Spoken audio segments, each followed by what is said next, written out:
안녕하세요. 부동산 전문 노펌 법무원 열린의 대표 정충진 변호사입니다. 오늘도 행복한 부자를 꿈꾸는 사람들을 위한 따뜻한 부동산 방송 행꿈사 TV를 진행해 보도록 하겠습니다.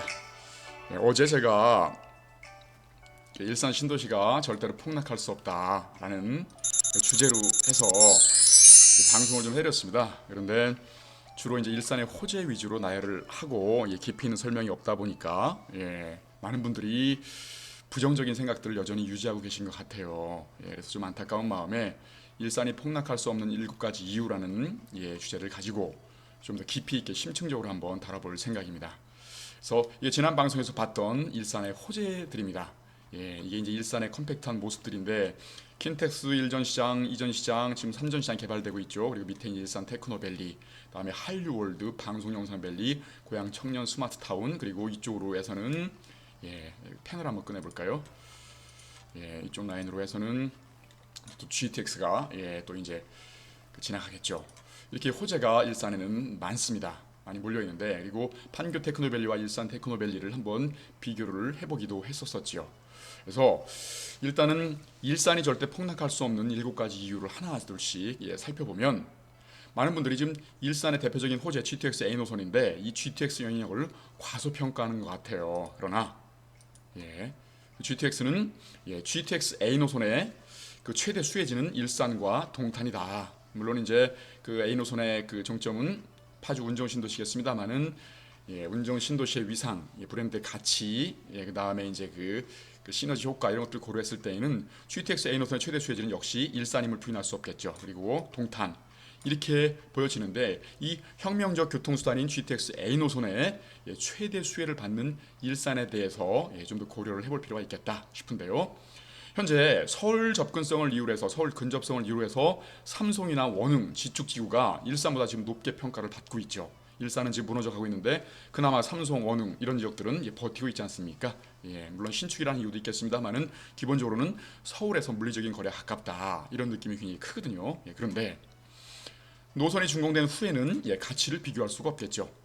돌아 지나가는 3호선 라인에 있는 삼성 원흥 지축지구와 그다음에 그 일산에서 중심지 서울역까지 14분, 삼성역까지 강남이죠. 강남까지 20분에 주파할 수 있는 GTX A 노선의 최대 수혜지인 일산과는 가치를 비교할 수 없다. 그래서 삼성이나 원흥, 지축은 지금은 물리적으로, 시간적으로 서울과 가까운 거리에 있지만 이제는 지나가는 역에 불과하다. 훅 훑어 지나가는 그런 역에 불과하다 해서 향후 이런 교통면에서는 가치 비교가 불가하다 이렇게 보시면 되겠고요. 그리고 최근에 전문가들이 이제 화정이나 행신 원당지구 기존에 소개했던 화정 행신 원당지구가 이제 창릉 신도시 최대 수혜 지역이 될 것이다.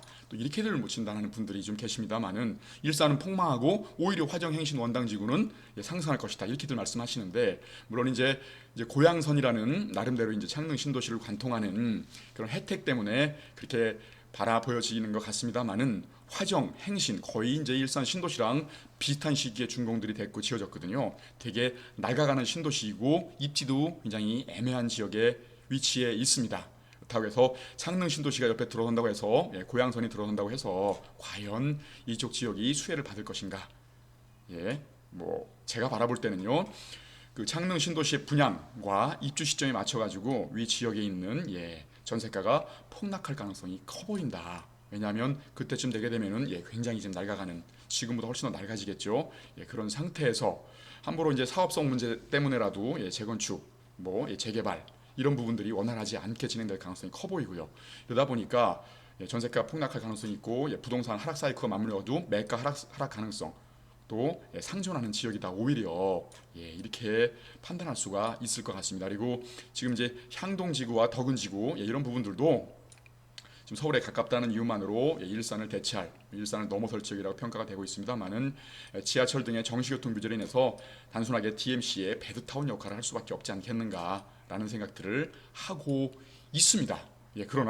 그러나 일산 같은 경우는 지금의 교통수단으로서는 굉장히 불편한 그런 위치에 있습니다만은 GTX A 노선이 뚫림으로써 이런 지역들은 다 그냥 지나가는 지역들이 돼버리게 되는 비교 불가의 교통의 수혜지가 될 것이다. 이렇게 보시면 되겠고요.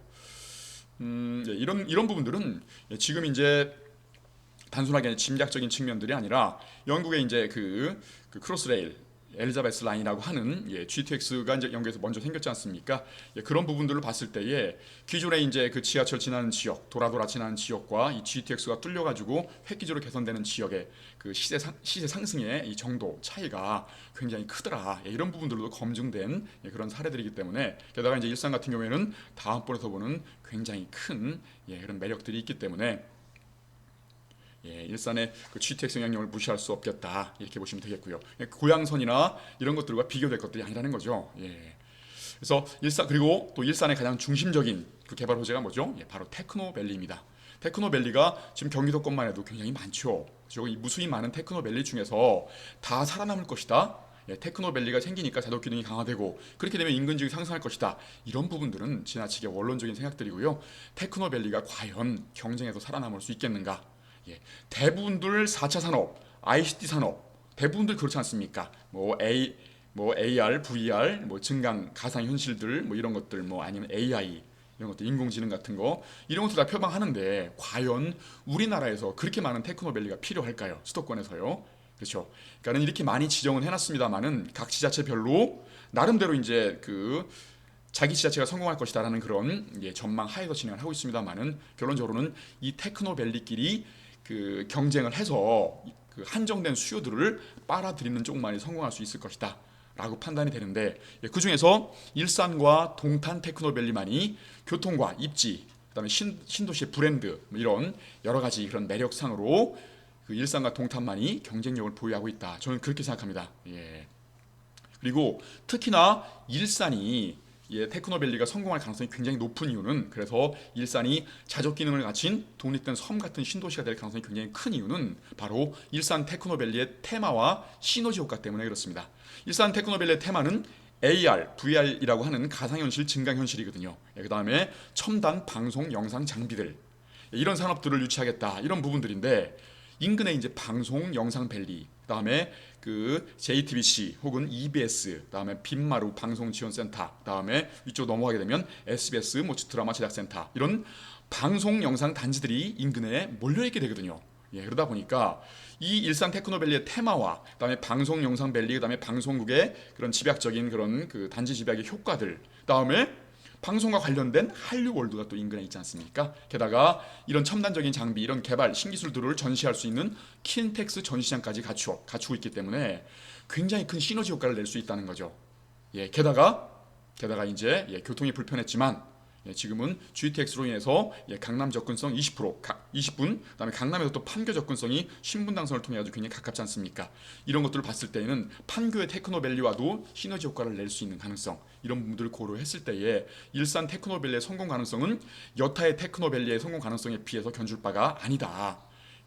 그리고 동탄이나 뭐 그 광명, 남양주, 그 구리, 그다음에 양주 뭐 이런 쪽에도 테크노밸리가 많이 지금 지정이 돼 있는 상태이긴 합니다만은 그런 쪽들은 일산 테크노밸리와 경쟁하기가 어려울 것이다. 결국은 살아남는 테크노밸리 몇 개 안 될 텐데 그 중에 가장 유력한 테크노밸리는 일산 테크노밸리다. 이런 부분들 그렇습니다. 그래서 지금 테크노밸리는 얼마 전에 3월 달인가요? 도의회를 통과했죠. 사업 계획 자체가 승인을 받았죠. 이렇게 되면 다음 절차는 행정적인 절차를 거쳐가지고 이제 보상을 하게 되고 착공을 하게 되고 보상이 내년 20년, 착공이 21년, 그다음에 준공은 23년. 용지 매각을 통해서 입주 시점이 25년까지는 입주를 완료하겠다. 무려 1,900여 개의 이런 그 최첨단 그 4차 산업을 지향하는 단지들, 고부가가치 산업 단지들을 입주시키겠다라고 하고 있습니다. 그래서 이제 입주 시점이 용지 매각하고 입주 시점 대략 이제 2024년, 25년 한간으로 추산이 되고 있습니다만은 이때는 뭔가요? 바로 GTX A 노선 준공 시점과 맞물려 있죠. 그렇습니다. 그래서 테크노밸리가 이제 테크노밸리 조성공사를 완료를 하고 용지를 이제 매각할 거지 않습니까? 그런데 얼마 전에 이제 김포 신도시의 그 테크노밸리 용지 매각 7필지인가요? 5필지인가요? 그게 전부 유찰된 거에서 보다시피 김포는 이제는 그 김포 도시철도가 7월 달에 이제 개통하지 않습니까? 그래서 교통도 편해지는데도 불구하고 신도시로서의 매력이 타 신도시들에 좀 떨어지는 이런 부분들 때문에 그런 것들 때문에 용지를 매각했지만 유찰이 됐고 이제 수의계약으로 전환해가지고 새로운 이제 매입자를 그 모색하겠다라고 하고 있는 상황입니다. 김포 정도의 입지도 이렇게 무너지는 상황들인데 과연 다른 테크노밸리들이 살아남을 수 있겠는가 싶지만 이 일산 테크노밸리는 2024년, 2025년 한간 그때가 이제 용지 매각을 하고 거의 이제 입주를 이제 시작할 시점이란 말입니다. 그때는 GTX A 노선이 완공된단 말이죠. 이렇게 되면 교통의 편리성이 부각되면서 다른 그런 방송 영상 단지들과의 시너지 효과, 그다음에 전시장과의 시너지 효과 이런 것들 그 홍보함으로써 충분히 용지 매각이 가능하겠다. 그래서 입주도 충분히 그 계획된 기간 내에 가능할 수 있겠다. 이런 부분들이 일산 테크노밸리의 매력을 증강시키는 거죠. 그래서 일산 테크노밸리의 성공은 창릉 신도시 자족 기능을 무력화할 가능성이 굉장히 크다. 이렇게 보여지는 겁니다. 말씀드렸다시피 창릉 신도시는 이제 개발의 초입 단계고 일산 테크노밸리는 벌써 이제 그 준공을 향해서 다가가는 그런 단계이고요. 그래서 먼저 이제 그 용지 매각을 할 것이고 먼저 이제 준공이 될 것이고 이렇게 되면은 인접한 거리에 있는 것들이 시너지 효과를 낼 수도 있겠습니다만은 그렇지만 이런 테크노밸리에 대한 수요는 한정적이기 때문에 먼저 일산 테크노밸리가 성공을 하게 되면은 창릉 신도시 무려 전체 용지의 40%에 달하는 창릉 신도시 자족 기능 자족 용지들은 그냥 방치될 가능성이 커 보인다. 무력화될 가능성이 높다. 이렇게 보시면 되겠고요. 그리고 GTX A 노선 테크노밸리의 준공 시점과 맞물려 가지고 일산 신도시 전체가 재건축 연한에 도래하는 시점이 바로 2024년, 2025년 한간입니다. 2024년, 2025년 한간은 일산에 대대적으로 변혁이 일어날 수 있는 굉장히 중요한 시점이 되겠죠. 결론적으로 일산 테크노밸리가 성공을 하게 되면 일산은 서울 접근성 이런 걸 떠나서 자족적인 기능을 가진 신도시가 될 가능성이 굉장히 크다. 이렇게 보시면 되겠습니다. 그리고 창릉 신도시는 고양시 중심이 될 수 없다. 무슨 말씀이냐면 향후 서울과의 물리적 근접성, 서울과 가깝다라는 이유 하나만으로 지금 일산이 지금 나름대로는 소외되는 투자에서 우선순위에서 제외되는 그런 부분들이 좀 있습니다만은 물리적 근접성보다는 교통 연계성이 훨씬 더 중요한데 아시다시피 창릉 신도시에 이제 고양선을 신설해주겠다고 하지 않습니까? 예타도 면제해주고 이렇게 빨리빨리 진행하겠다라고 합니다만은 고양선은 비인기 노선인 6호선과 연결되어 있습니다. 실질적으로 거주지나 아니면 그 업무 중심지 연결성을 고려했을 때 6호선은 결코 선호되는 노선이라고 볼 수는 없죠. 유력 노선이라고 볼 수는 없는데 이 고양선이 비인기 노선인 6호선과 연결된다. 그나마 이제 의정부 쪽, 여의도 쪽과 연결되는 그 서부선, 서부 경전철이죠. 서부선과 6호선이 이제 연결될 거기 때문에 그나마 그 도심 업무의 중심지인 여의도와 연결될 것이다라고 합니다만은 이 경전철을 2번이나 갈아탄다는 부분들에 대한 마이너스 효과. 게다가 이 서부선 같은 경우는 경전철이지 않습니까? 우이 신설선이나 김포선 같은 이 경전철의 그런 그 진척 속도 이런 것들을 봤을 때는 향후 10년 이내 개통이 어려울 수 있겠다라고 보여지거든요. 게다가 이제 이 서부선 같은 경우에는 경전철 중에서 최장거리 노선인데다가 이 한강을 관통을 해야 되거든요. 한강 관통 공사 중에 어떤 돌발 변수가 발생할지 모르는 그런 상황들. 지금 월드컵 대교가 1997년에 그때 이제 실시 계획이 작성이 됐던 그런 계획인데도 불구하고 아직까지도 지금 그 준공을 못 하고 있는 거 20년 넘어가는 상황 속에서도요. 이런 부분들이 여러 가지 문제점이 노정되기 때문에 그렇거든요. 그러니까 서부선 같은 경우 10년 이내 개통이 어려울 것 같다. 이렇게 되면 6호선과의 연결들 이런 부분만으로는 그리고 또 갈아타야 되는 그런 번거로움 이런 부분들이 과연 창릉 신도시의 매력을 배가시킬 수 있겠는가? 제가 볼 때는 회의적이라는 거죠. 그리고 일산 신도시는 GTX A 노선과 3호선, 경의선, 대곡소사선 연결로 인해서 업무 중심지 접근성이 획기적으로 개선이 될 것이다. 이런 부분들, 이건 현재 진행 중인 거죠. 모든 것들이 계획이 아니라 그런 부분들을 고려했을 때 일산 신도시가 중심지로서의 역할을 할 것이다. 이런 부분들. 그리고 창릉 신도시의 분양 시점, 대략적으로 봤을 때에 입주 완료 시점을 정부가 추산하기로는 2028년이라고 합니다만은 대략적으로 2, 3년 늦어진다고 치면은 2030년 가량이 될 텐데 그러면 분양 시점은 2025년 정도 이후나 될 것 같습니다. 빠른다 하더라도 2024년 이 정도 시점인데 그때는 수도권의 하락 사이클과 맞물려 가지고 대규모 미분양이 날 가능성이 커 보인다 이런 겁니다. 이렇게 되면 하락 사이클과 맞물게 되면은 대규모 개발 기업들이 사업이 장기화되거나 그러니까는 미분양이 나기 때문에 결론적으로는 뭐 그 하락기 중에서 또 다시 이제 분양을 해봐야 또 미분양 낮게 뻔하기 때문에 분양을 미루는 것 때문이든 간에 아니면 기타 이제 그 토지의 매각 속도가 느려지든가 뭐 이런 이유들 때문에라도 사업 진행이 굉장히 장기화될 가능성이 크다는 겁니다. 그래서 입주 완료 시점이 정부가 추산하는 9년, 10년 내외가 아니라 15년 이상 소요될 가능성이 커 보인다. 그래서 창릉 신도시가 고양시의 중심이 설령된다 하더라도 15년 이후에나 가능한 일들이다. 그런데 그리고 창릉 지구의 자정용지 자정용지들은 아까 말씀드린 일산의 그 테크노밸리의 성공적인 분양을 통해서 창릉 지구의 자정용지는 대거 미분양 날 가능성이 크다. 제가 객관적으로 분석을 좀 해봤을 때는요.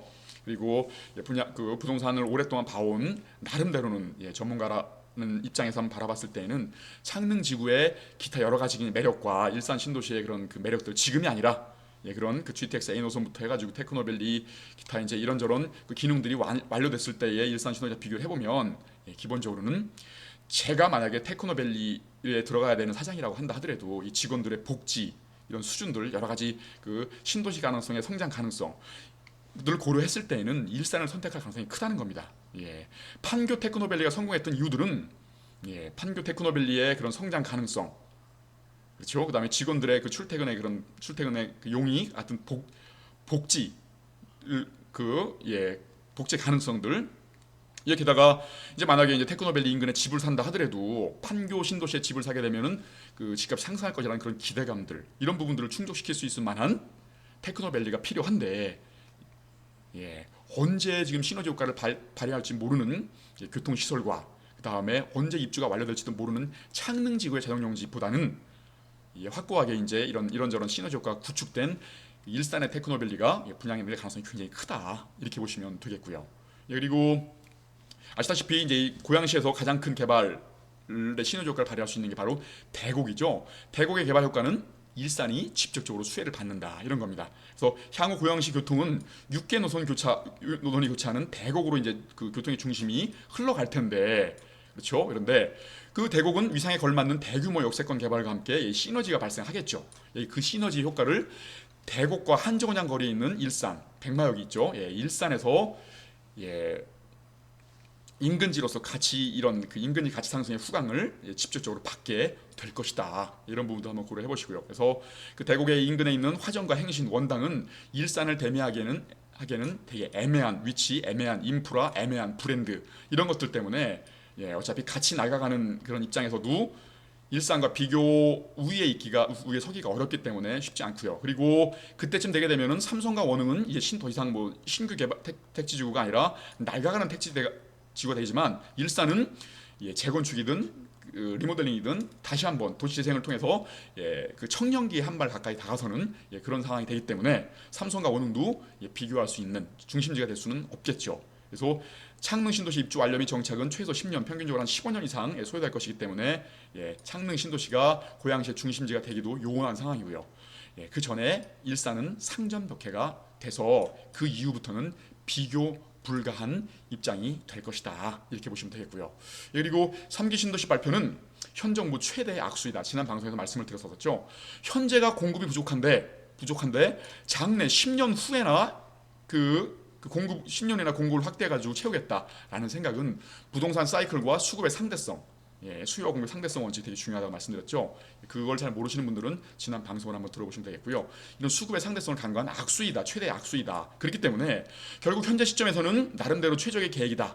현재의 수요를 그 미래의 수요로 대기 전환시켜가지고 들썩이는 부분들을 일시적이나마 막겠다 이런 취지라고 한다 하더라도요. 그래도 그 목적을 달성하기는 어려울 것이고. 그래서 현재의 최적의 그 목적을 달성하기 위한 현재 최적의 계획이다. 나름대로는 정부 차원에서는요. 그렇지만 장기적으로는 불필요한 대책이다. 왜냐하면 장기적으로는 이제 하락기로 돌아설 텐데 하락기로 돌아서게 되면 수요가 대폭 위축이 되겠죠. 그런데 이렇게 대규모의 현재 기준으로 산정된 대규모의 물량을 공급하게 되면은 하락기의 가속화, 침체의 가속화가 될 뿐이지 결코 그 사이클상으로 맞는 대책은 아니라는 거죠. 그래서 결국은 이 사업성 결여 혹은 계획의 허점 다음에 다른 계획이 연계외인 미비 이런 걸로 해서 이 3기 신도시 계획은 장기화되거나 좌초될 가능성이 커 보인다. 이렇게 보시면 되겠고요. 그리고 어떻게 보면 이제 하락기로 돌아설 때쯤 되면 4, 5년 후에 이제 수도권도 하락기로 돌아설 거지 않습니까? 하락기로 돌아서게 되면 이제 규제 완화, 그다음에 공급 축소 이런 정책을 통해 가지고 부양을 해야 되는 상황들인데 그렇게 되면은 당시에 이제 공급을 이제 몰려 가지고 이제 분양을 하고 입주를 하게 될 텐데 그런 것들을 그 입주 시점, 분양 시점을 조절을 하거나 뭐 재검토하거나 이렇게 돼서 3기 신도시 재검토 및 장기화될 가능성이 커 보인다. 이런 부분들도 명심하시기 바라겠고요. 그리고 일산이 실거주 가치가 나쁘다면 내실이 튼튼하지 않다면 아무리 그 좋다 말씀을 해도 경쟁력이 떨어진다고 한다면 의미가 없겠습니다만은 일산은 일기 신도 중에서 실거주 가치만큼은 최고입니다. 일산의 학군과 학원가는 이거는 단기간 내에 형성된 것들이 아니거든요. 그래서 그 원흥이나 삼송 이런 데들 있지 않습니까? 그다음에 그 행신, 고향, 행신이나 화정 이런 지구들이 일산을 대체할 수 없는 요인 중에 하나가 또 이런 그 오랫동안 형성된 이런 전통적인 학군과 학원가, 후곡 학원가나 백마 학원가, 그다음에 오마중학교, 신일중학교, 쓰리백 같은 고등학교 학군들이 고등학교 학군은 과거에는 굉장히 명문 학군이었습니다만은 지금은 이제 조금 쇠퇴가 갑니다만은 앞으로 이제 다시금 고등학교 학군이 중요해지겠죠. 그렇죠? 자사고나 그다음에 특목고들이 이제 폐지 수준을 밟게 되면 기존의 이제 고등학교 학군들이 되게 중요해지기 때문에 학군, 즉 쓰리백 학군의 그 위상이 이제 부활될 가능성이 커 보인다. 이런 부분들도 고려해 보셔야 되겠고요. 그다음에 백병원과 국립 암센터 같은 병원들, 백화점, 현대백화점, 롯데백화점, 뉴코와 코스트코 이런 편의 시설들, 그다음에 호수공원, 녹지면에서 거주 만족도 1위, 이건 부인할 수 없는 사실입니다. 이런 경쟁력을 갖추고 있다는 거죠. 그래서 신도시는 최선두에 달리고 있다. 그리고 일산은 경기도 중에서도 그 분당을 제외하고는 주민소득 순위에서 최상위를 형성하고 있거든요. 전국 순위에서도 거의 이제 4위, 10위를 할 정도, 10위권 내에 이제 2개가 들어갈 정도로 일산 서구와 동구가 이렇게 주민소득 순위에서 최상위를 달리고 있는데 이거는 잠재적으로 집값이 올라갈 때에 상한선을 규정할 수 있겠죠. 그러니까 추격 매수를 해야 되는데 내가 소득 수준이 굉장히 높기 때문에 추격 매수를 할 수 있는 그런 가능성에서 그 집값 상승의 상한선이 되게 높아진다는 거죠. 그래서 잠재적인 그런 상승 가능성이 되게 우위에 있다 이렇게 보시면 되겠고요. 그리고 현재 일산의 부지는 많은 분들이 생각하는 것처럼 일산이 그 쇠락했고 일산은 경쟁이 안 되고 이런 것들이 아닙니다. 일산은 8회 대책 이전에 조정 대상 지역으로 진영되기 전인 2017년에는 경기도권에서 당시 한번 신문기사를 한번 찾아보십시오. 경기도권에서 그 상승률이 1위였을 정도로 굉장히 각광을 받던 지역이었는데 8회 대책으로 인해서 조정 대상 지역으로 지정되면서부터 이제는 투자 우선순위에서 밀렸죠. 그렇죠. 서울권 이왕이면 서울 근접한 분당이나 판교, 광교 이런 유망한 지역으로 투자를 방향을 선회하다 보니까 일산이 투자 우선순위에서 밀리게 되는 그런 현상이 됐죠. 그때부터 일산은 떨어지기 시작했던 겁니다. 그러니까는 일산이 애초부터 경쟁에서 밀려가 떨어진 게 아니라는 거죠. 그거에 유력한 증거가 8회 대책 직전까지도 그 경기도권 내에서 비교할 수 없을 만큼의 그런 그 상승률을 보였던 데가 바로 일산이었다. 그런 신문기사도 한번 찾아보시면서 공부를 하시고요. 그리고 현재는 투자 우선순위에서 밀렸고 그 다음에 입주 물량이 과다. 일산에서 이제 그 일산 약점이라고 칭해줄 수 있는 것들이 오피스텔, 아파텔 이런 그 비 아파트들이 굉장히 많거든요. 이 비 아파트들과 게다가 이제 이번에 킨텍스 쪽으로 해가지고 이제 꿈의 그린이나 그다음에 원마운트 같은 그런 것들이 입주를 많이 하죠. 그래서 작년과 올해 입주 물량이 좀 많은 편입니다. 그래서 그런 것들로 인한 전세가 약세. 이러다 보니까 투자 수요들이 전세 갭이 벌어지다 보니까 투자 수요들이 떨어져 나가는 그러면서부터 이제 일산이 이렇게 약세를 보이기 시작했다 이렇게 보시면 되겠고요. 그래서 그리고 또 일산은 입지적으로 신규 실거주 수요가 많지는 않죠. 입지가 좀 그 서울 접근성이 좀 떨어져 있기 때문에요. 게다가 고향 이건 빼고요. 삼성, 원흥, 지축 등 택지 개발 지구의 동시다발적인 개발과 입주 이런 것들 언젠가 한 번을 겪어야 될 진통이죠. 그래서 고양시 전체가 지금 개발을 해가지고 개발 가치가 올라가서 가치가 상승하는 그런 과정 중에 있지만 그래도 동시다발적으로 지금 개발하고 입주를 하다 보니까 입주 물량이 몰리다 보니까 전세가 약세, 그다음에 전세가 약세를 통한 투자 수요 우선순위에서 밀림 이런 현상들이 발생을 하고 있다 이렇게 보시면 되겠고요. 그리고 작년 올해 아파트 등 입주 물량 과다하고 내년까지도 좀 과다 물량들이 좀 남아 있기 때문에 전세가 약세가 지속될 가능성이 크다 이렇게 보시면 되겠지만 일산은 일기 신도 중에서 실거주 가치가 최고이다 이렇게 보시면 되겠고요. 기타 이제 일산만의 보너스 가치 이거는 나름대로 이제 보너스 현실화될 가능성이 있으면 조금은 있습니다만 현실화가 된다고 치면은 일산의 그 위상을 한 단계 높여줄 보너스 것들은 뭐냐면 남북한 관계 진전에 따른 평화 통일 경제 특구 도약 가능성 어마어마한 거죠. 지난 방송을 한번 찾아보시면 되겠습니다. 그리고 방대한 미개발지인 JDS 지구가 대규모 산단 유치 가능성 지금은 지금은 이제 그 성장 관리권력이 아니라 그 개발 억제권력으로 지정이 돼 있지 않습니까? 이런 상태이기 때문에 대규모 산업단지, 대규모 기업들이 들어서기가 좀 쉽지 않은 상황입니다만은 이 방대한 미개발지에 대한 개발 압력들 필요성이 발생하게 되면 성장관리권역으로 이렇게 변경을 하거나 뭐 특별법을 제정하거나 뭐 이런 방식으로 진행을 하면서 일산의 이 방대한 미개발지를 개발할 수 있는 가능성도 있다는 거죠. 이렇게 되면은 뭐 일산은 굉장히 날아가겠죠. 그리고 배후지인 파주, 어차피 이제 북한과의 관계가 좋아진다고 한다면 파주가 굉장히 뜰 거지 않습니까? 그 파주의 중심에는 운정 신도시가 있는데 이 운정 신도시가 일산을 대체할 수는 절대 없습니다. 그런데 운정 신도시가 이제 일산의 배후지 역할을 하는데 배후지가 상승을 한다는 거, 배후지에 도약한다는 것은 중심지인 일산이 수혜를 받게 된다. 이렇게 보시면 되겠다. 보시면 되겠고요. 그리고 한류월드나 킨텍스의 활성화로 인해 가지고 외국인들의 이제 수요들, 외국인들의 이제 항공 수요들이 늘어나게 되면 그 공항 터미널이 신설될 가능성이 있다. 이렇게 되게 되면 고양시 경쟁 중심지로서 도약할 가능성이 굉장히 높아진다. 이런 부분들 한번 지켜보시고요. 일산에서요. 그리고 일산은 이제 재건축이 아니라 용적률, 뭐 기타 이런저런 그 사업성들을 고려해봤을 때 그 대대적으로 리모델링이 오히려 일산에 적합한 그런 그 개발 도시 재생의 방법이다라는 분위기가 이제 팽배에 져가고 있고 갈 텐데 앞으로도요. 이렇게 되면 대대적인 리모델링 바람으로 인해서 이주 수요가 일산에서는 일산 마치 섬 같은 그런 신도시이기 때문에 이주 수요들이 이렇게 멀리 이주하기가 좀 쉽지는 않거든요. 이러다 보니까 일산 신도시 자체 내에서 이주 수요가 순환하는 거죠. 이런 이주 수요의 순환을 통해서 전세가의 상승 그리고 매매가의 급등 가능성을 한 번쯤은 점쳐볼 수 있겠다. 이런 부분들은 일산만이 가지고 있는 보너스적인 가치다. 이것 때문에 올라갈 것이다 라고 생각하지는 마시되 그래도 충분히 현실화될 수 있는 가능성이다 이렇게 보시면 되겠습니다. 그래서 결론적으로 일산 부동산 시장을 전망해 드리면 현재 일산의 저평가는 규제와 입주 가다로 인해서 일시적인 것에 불과하다 이렇게 보시면 되겠고요. 그리고 2019년 장항지구 보상 GTX 착공 이게 이제 2019년에 올해죠. 올해 이제 호재고 그다음에 킨텍스 아파트 입주 완료 이런 부분들 요것들이 이제 기존에 이제 일산 아파트는 다 낡아가는 도시였는데 킨텍스 아파트에서 그 꿈의 그린이나 원시티 같은 아파트들, 대장 아파트들이 입주를 함으로써 이제 시세를 견인할 수 있는, 끌어갈 수 있는 그런 랜드마크 단지들이 입주를 했다는 거죠. 이게 일산 시세에 나름대로는 키 맞추기를 해나갈 수 있는 그런 원동력이 될 수 있다 이렇게 보시면 되겠고요. 그리고 2022년에는 테크노밸리가 보상을 하죠. 이 보상금들이 또 어디로 흘러갈까요? 장항지구 보상금은 또 어디로 흘러갈까요? 그런 부분들도 유심히 지켜보실 필요가 있겠고요. 그리고 2021년에는 테크노밸리가 착공을 한다. 또 그렇게 되면 신문기사가 또 떠들썩하겠죠. 그리고 2022년에는 그 시범지구 일산의 시범지구가 재건축 연한이 30년이 도래한다. 그리고 2023년에는 테크노밸리 준공 및 분양이 시작된다. 그리고 그때는 또 GTX 준공이 그때 이제 계획상으로는 그때 준공이 계획돼 있죠. 그렇죠? 그리고 2024년은 일산 전역이 재건축 연한이 도래하는 시점이다. 그리고 2025년은 테크노밸리 입주가 완료되는 시점이다. 물론 이 계획들이 1년, 2년 늦어지겠습니다만은 그럼에도 불구하고 이런 계획들이 있음으로 해서 일산의 이제 그 투자의 매력도가 증가하는 것들은 분명할 것이다. 이렇게 보시면 되겠고요. 그래서 결국은 일산 신도시는 입주 물량 가다와 규제 등으로 단기적 조정은 불가피하지만 입주 물량 해소와 매년 순차적인 개발 호재 발현으로 저평가된 위상을 극복하고 고양시의 중심 도시로 급성장할 것이다.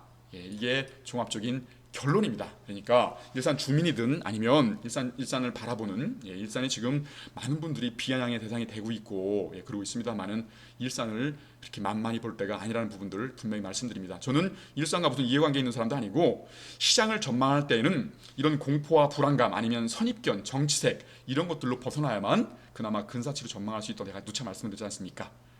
우물처럼 고요한 마음으로 시장을 바라볼 수 있어야 되는데 지금은 물량이 터무니없이 많이 몰리는구나라는 그런 공포, 패닉으로 인해서 앞으로 10년 후, 15년 후에나 일어날 일들을 지금 걱정하고 계십니다만은 일산은 10년, 15년 한간에 그 창릉 신도시가 입주 완료돼가지고 나름대로는 이제 길을 펼 그전 시점 한참 전에 이미 개발 호재들이 발현돼서 고향의 중심지가 돼 있을 것이다. 그러니까는 미래에 다가오지도 않을 미래 걱정하는 거 이런 부분들은 바람직하지 않겠다. 이게 냉정하게 일산 신도시를 바라보는 저의 생각입니다.